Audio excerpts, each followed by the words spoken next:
Good day, sir. Good day, classmates. We learned from the previous reporters the topic that tackles about the Rizal's exile in the Pitan, Rizal's lovers, among others. And at this point, we are here to report our assigned topic, which is the annotations to Dr. Antonio Morgas' Sucesos de las Islas Filipinas. So, for the information about Sucesos de las Islas Filipinas is a book written by Dr. Antonio Morga on 1609. That's why it says here 1609. So, here are the following contents or topics which will be discussed respectively by the group members. The first and second topics, namely Sucesos de las Islas Filipinas and who is Antonio de Morga, will be discussed by me. The topic, why did he write Sucesos, will be solely discussed by Manilin, while the topic Rizal and the Sucesos will be jointly discussed by Manilin and Katrina. On the other hand, the fifth to seventh content of our report will be tackled by Tumada and the last topic will be tackled by Marilyn. Before we go to what Sucesos de las Islas Filipinas is all about, let's define or translate first the wordings of the title of the book. So successos simply means that these are events, happenings, or occurrences in a particular place. On the other note, de las Islas Filipinas basically means that Philippine Islands. So as a review to our Philippine history, I added prominent information which says that the Philippines was named in honor of King Philip II of Spain. So from that given definition, we can come up with a translation that says events in the Philippine Islands. Sucesos de las Islas Filipinas is a book written by Antonio de Morga, who is Spanish.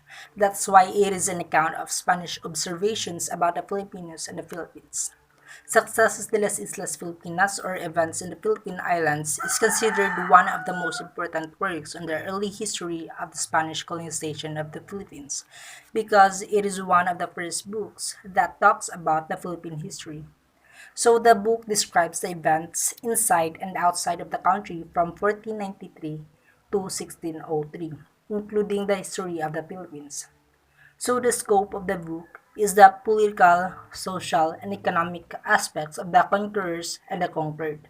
In other words, the book discusses the political, social, and economical aspects of a colonizer and the colonized country. The book Sucesos de las Islas Filipinas is composed of 8 chapters. The first is on Magellan's and Legazpi's seminal expeditions when they discovered the Philippines, one of the eastern islands. The second to seventh chapter is a chronological report on the government administration under several governor-generals, where the first governor-general was Dr. Francisco Sande, was followed by Don Gonzalo Ronquelo de Peñalosa, and then by Dr. Santiago de Vera, and was followed by Gomez Perez Dasmariñas, and then by Don Francesco Tello, and followed by Don Pedro Acuña. Lastly, the final 8th chapter provides a general account of the Philippine Islands, the natives there, their antiquity, costumes, and government, both in the time of their paganism and after their conquest by the Spaniards and other particulars. Now, let's talk about the author of the book, Antonio de Morga. So the full name of Antonio de Morga is Antonio de Morga Sanchez Garay. He was born on November 29, 1559 and died on July 21, 1636. He studied at University of Salamanca from 1574 to 1578 and graduated from Canon Law at the university. Afterwards, he started to taught in Osuna, but he returned to Salamanca to study civil law. In the year 1593, he was sent to Manila as a lieutenant governor. Another informative detail about Antonio de Morga is that he was a Spanish soldier, lawyer, and a high-ranking colonial for 40 years in the Philippines, New Spain, and Peru, where he was president of the Real Audiencia for 20 years. He also authored the book Sucesos de las Islas Filipinas, making him being called as historian. Everyone. So I'm going to continue the report of Mr. Maxino.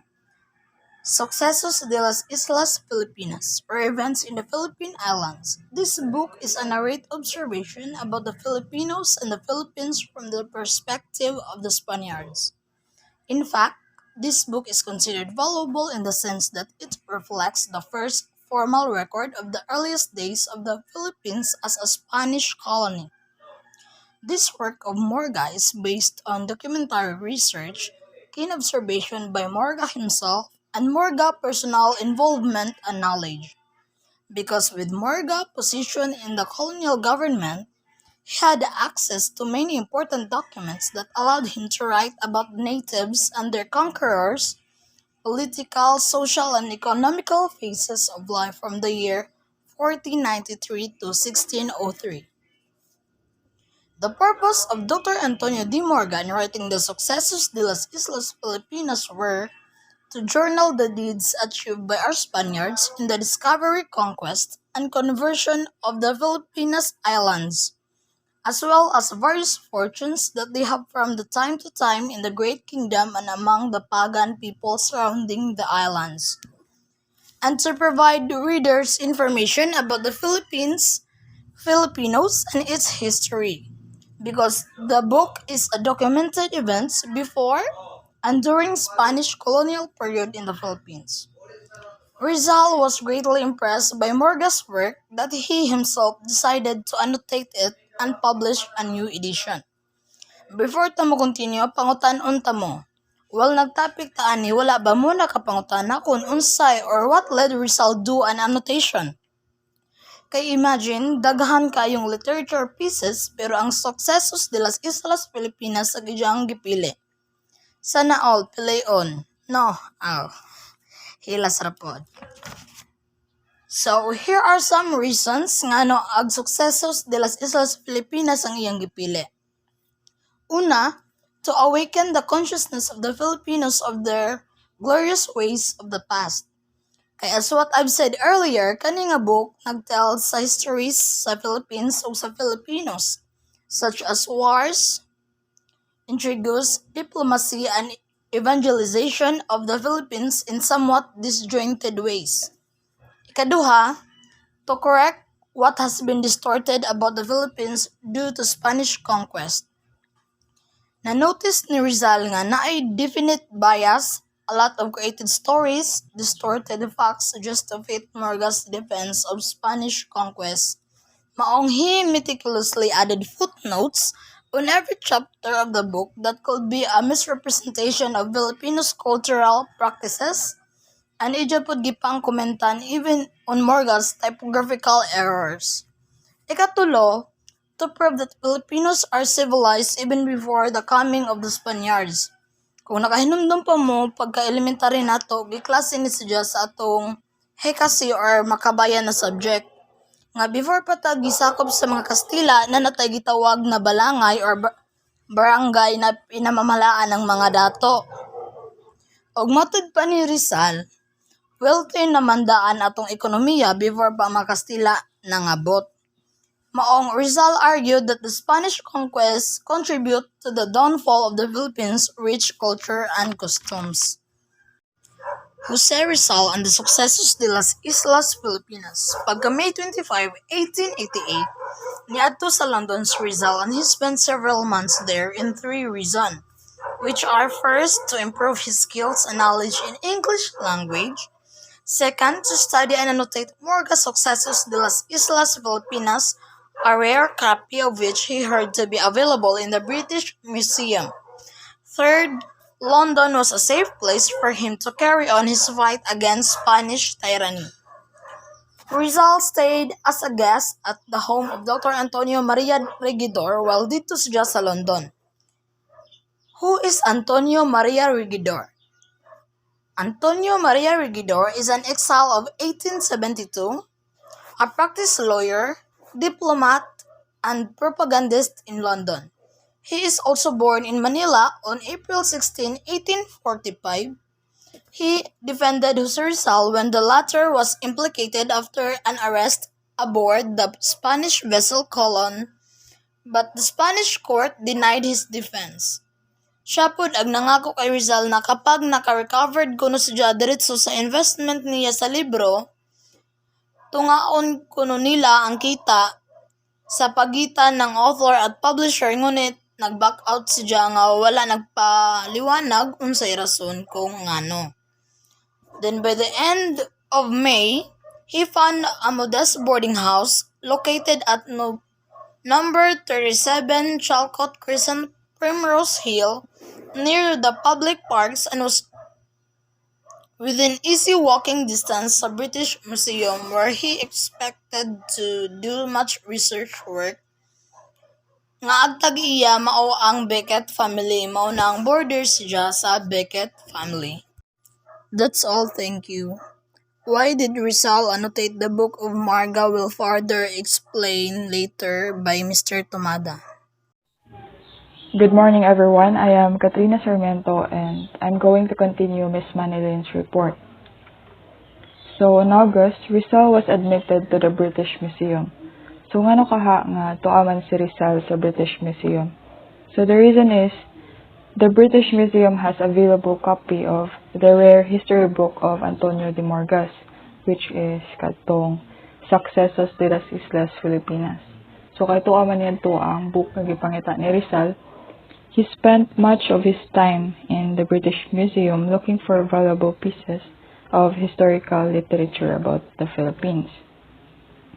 And August 18, 1888, Rizal began to copy by hand the entire first edition of Morgas' Sucesos de las Islas Filipinas. So, dyan gi-copy ang entire first edition of Morgas' work. Next, after that, Rizal went to Paris and Spain to further his study of Morgas' work. September 18, 1888, Rizal went to Paris for a short one-week visit to gather more materials of his historical researches at the National Library of France, or to be specific, in Bibliothèque Nationale. And December 18, 1888, Rizal went to Spain to visit Madrid and Barcelona. So, niadto na po just Spain. And there, he met with fellow Filipino intellectuals like Marcelo H. del Pilar and Mariano Ponce. And they talked or communicated about the progress of the propaganda movement in its quest for reforms. Next, March 19, 1889, that is the time na Rizal left London. So, hawa na just London and moto job Paris. Rizal brought the manuscript in Paris for printing and sent letter to Ferdinand Blumentritt requesting him to write an introduction. So, ijang gida uban niya ang manuscript para ma-print, and he requested Ferdinand Blumentritt to write him an introduction. So, January 1890, Rizal published his annotations. So, na-publish na ang annotation ni Rizal. And mao ni nakasuwat sa introduction. As you notice, it is written in Spanish. So, kaya di man ta kasabot of Spanish, I have here an English translation. So, mao ni ang nakasuwat in English. Events in the Philippine Islands by Dr. Antonio de Morga, a work published in Mexico in the year 1609, reprinted and annotated by Dr. Jose Rizal and preceded by an introduction by Professor Ferdinand Blumentritt. And that's all for my part. Thank you. So, good day everyone. So, to continue the topic, let's first answer the question, why did Rizal annotated the Book of Morga? So, since we're Filipinos, ato nang i-translate into Tagalog. So, in Tagalog, it means that bakit naisipan ni Rizal magbigay anotasyon sa sulat ni Morga? So, if you have an idea, ano kaha, no? So, Rizal's annotations on Antonio de Morga's Sucesos de las Islas Filipinas, or they called events in the Philippine Islands, serve several purposes. Actually, there are two purposes. First, Rizal aimed to correct the inaccuracies and biases in Morgas' account, which he believed misrepresented Philippine history and culture.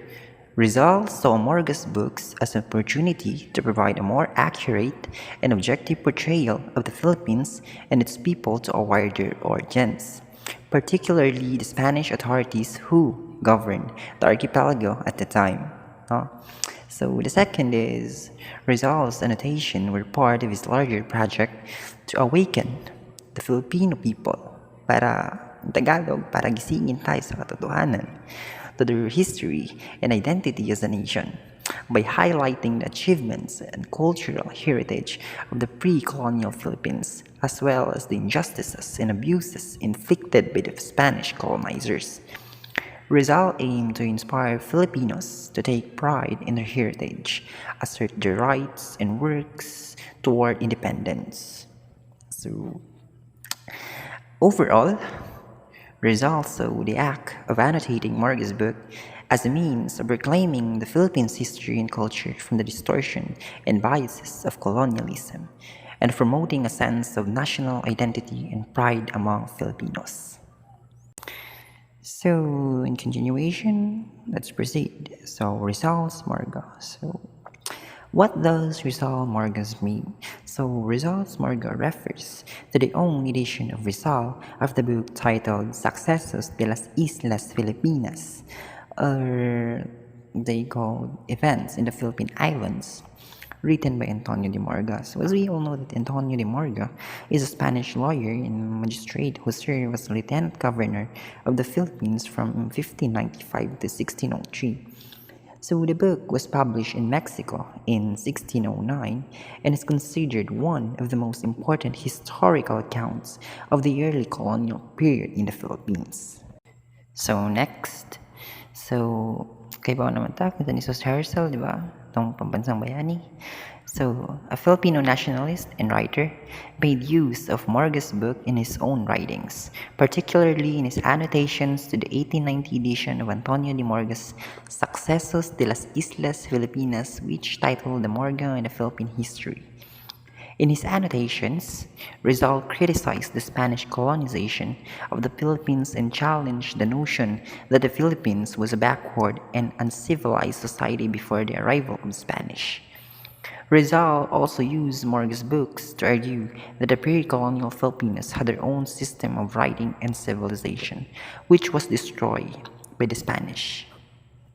In Rizal's Morga, so naay Spanish title, then sa ubos, naay naka-indicate ng ijang translation, which means that events in the Philippine Islands by Dr. Antonio de Morga, a work published in Mexico in year 1609, just what I've said before, reprinted and annotated by Jose Rizal and preceded by an introduction by Professor Fernando Blomerenchit.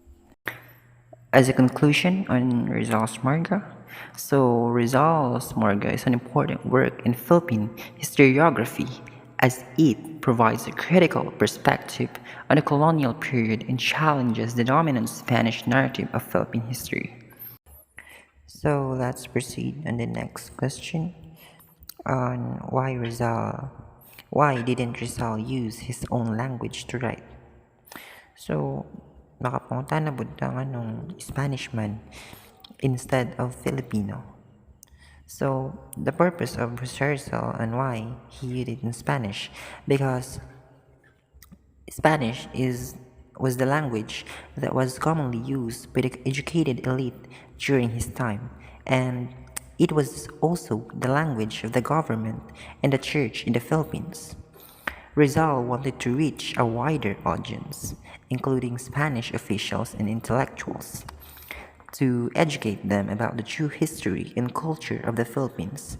So, by writing in Spanish, Rizal was able to communicate his ideas to a larger audience and gain support for his advocacy for reforms in the Philippines. Moreover, Rizal was fluent in Spanish. So, fluent in Spanish for having been educated in Spanish schools during his youth, and he was well versed in Spanish literature and culture. By writing in Spanish, Rizal was able to convey his message more effectively and eloquently than if he had written in Tagalog or in any other Philippine language. So, what was the reason? Spanish yung gigamit instead of Filipino. So that will be all for my part, and the next part will be reported by Miss Benitez. Thank you for listening. A pleasant day, everyone. I am Crystal May Benitez, and now I am going to discuss about Rizal's annotation. Rizal's annotation. His annotations include elucidating details of the book, inconsistencies in the Morgas writings, as well as confirmations of parts from other writings. And now, let's tackle first about the government.